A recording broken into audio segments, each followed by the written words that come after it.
free-for-all, Jerry Lawler and Mark Henry have an interview segment where Lawler slaps Henry and walks off.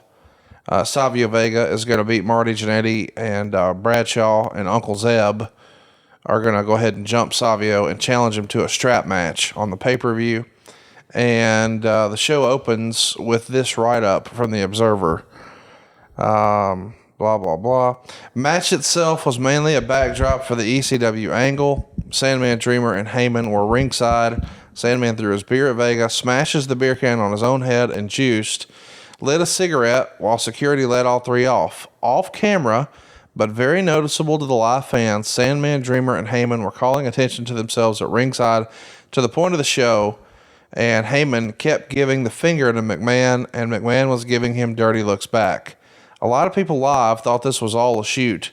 After the match, they did a faraway shot of the new Razor and Diesel attacking Vega in the locker room after the match.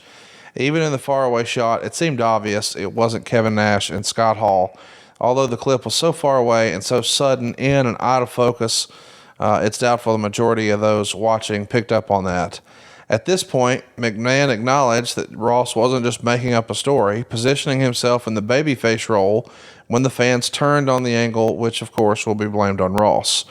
McMahon later in the show was more skeptical when Ross brought the subject up. Ross slipped in a mention of McMahon's indictment, and the two had a few minor arguments over who was better, Owen or Davey, and McMahon even made mention that he thought Ross's statements about Razor and Diesel were nothing but a stunt to garner TV ratings, acknowledging all the negative reaction and acting like he agreed with the negative reaction of the angle, and therefore positioning himself as the babyface.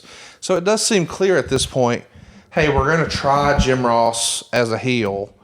Was he excited to have a bigger role on TV? Or again, was this something where he's like, I just want to call wrestling and that's going to fuck that up for me? I think Jim would like to be the champion and the lead play-by-play guy and the biggest babyface in the company. I mean, I say that, and I'm not being facetious in that. I just think that Jim would like to be John Wayne.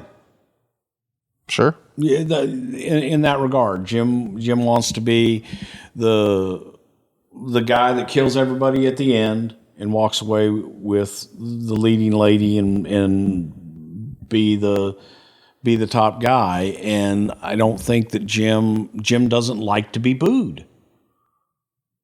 So Jim wants you to love him. And I think that, in that regard, Jim wasn't comfortable being a heel. Some people don't don't embrace the hate. You love the hate. I do love the hate. Talking about the ECW angle, you've told us before that Bradshaw was fucking fired up. How was Savio? Savio's cool as cucumber. That's what I thought. Yeah, Savio's Mr. Man. He goes, I got it. He goes, those guys want to come? Okay, great.